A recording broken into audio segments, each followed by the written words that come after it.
This video will take a look at adding text and text notes to your Revit file.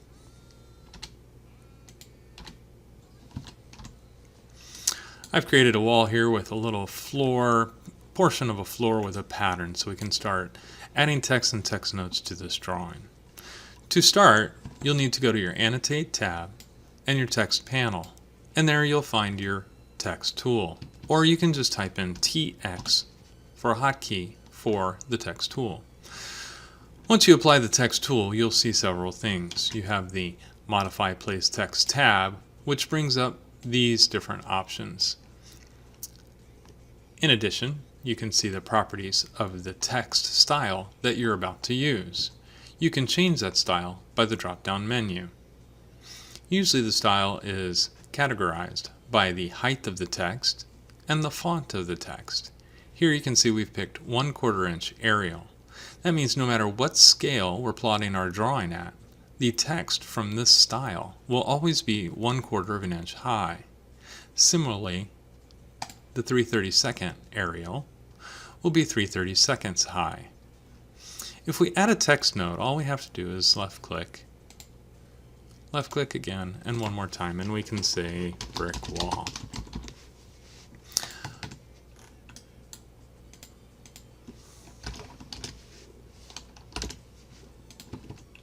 Keep in mind that when I highlight this text note, it's 3/32 of an inch tall in relation to the size of this building printed at 1/8 of a scale. You can see how this relationship works if I change the scale.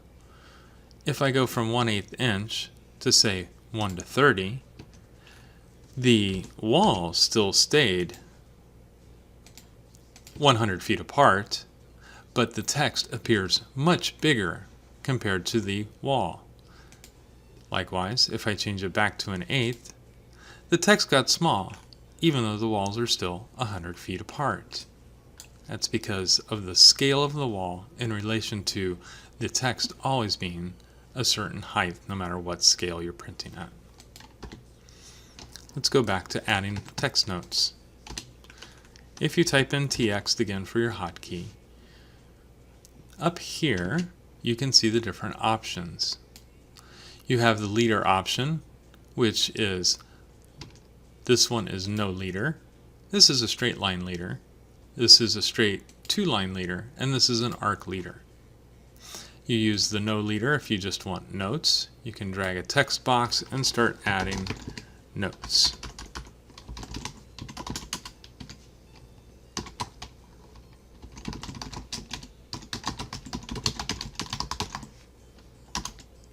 You get the idea. Once you have a text box, you can select it, and then you can select certain portions of the text, or all of it, and apply these characteristics. You can make it bold or italicized or underlined. You can make it subscript or superscript. And then this tool here is actually, let's change this to non-capitalized. And so if you happen to have a lot of text that you want it to capitalize, that's what this tool is here. You can see that notes are now all capitalized. And you can create tables and paragraphs and indentations. If you close that, we can highlight the text again, and we can add leaders. You can add these leaders when you first invoke the text tool, TX, drag, click, and type. Or you can apply them after you've actually created a note. If you don't want that leader, you can always remove it with this tool. And you can add a straight line leader as well. And if you happen to have several things you want to point to, you can add as many as you like. And you can add them to each side. You can see here Once you've selected text, you can see here this is the where the leader goes into the text. So we can center both of them. You can see how they move to the center. Or you can top on the left and bottom on the right, however you wish. And lastly, here is our justification. You can center the justification, or left or right justification.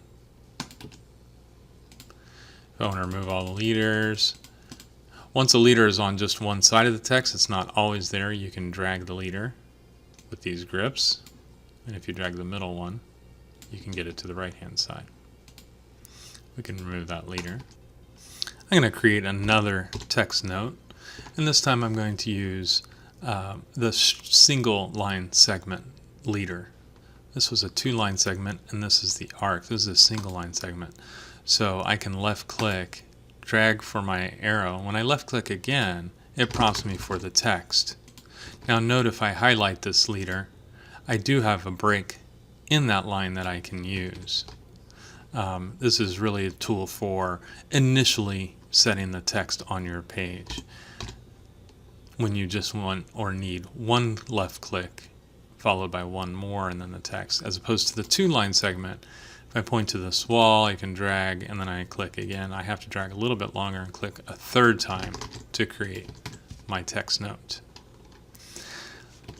Let's take a look at modifying how the text looks, modifying its type properties. If I highlight the text, I can come over here to the properties palette, and the instance parameters that affect this note itself are the same ones that you can find up here. But the type properties here are what change the text note, the appearance of the text note. For instance, the very first property is color, and this one's very noticeable. If we change the text color from black to say red, I hit OK and hit OK, you can see that it has all changed to red. And it changed all of the notes to red because all of these notes are the text style 3/32 Arial. In fact, if I were to make that change, I would have duplicated this text and named it 3/32 Arial red. You can change the line weights of the leaders.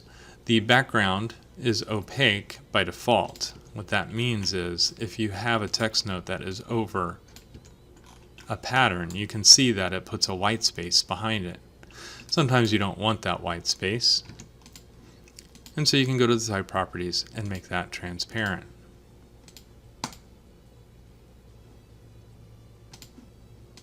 Other type properties, you can show a border around your text.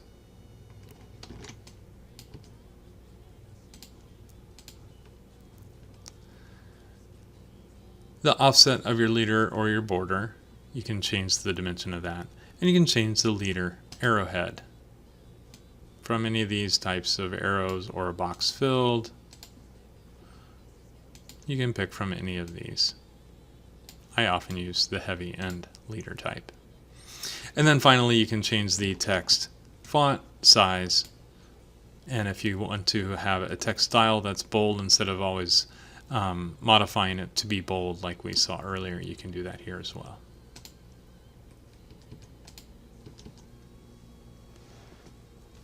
The last thing we'll talk about text is something we've seen before, and that's model text. If we go to the Architecture tab, we can see on the model panel model text. And this, as opposed to the text that we've been looking at, the text notes are two-dimensional. They only show up in the view that they were created. They do not show up here on level 2. But if we create a model text, and it can say anything we want,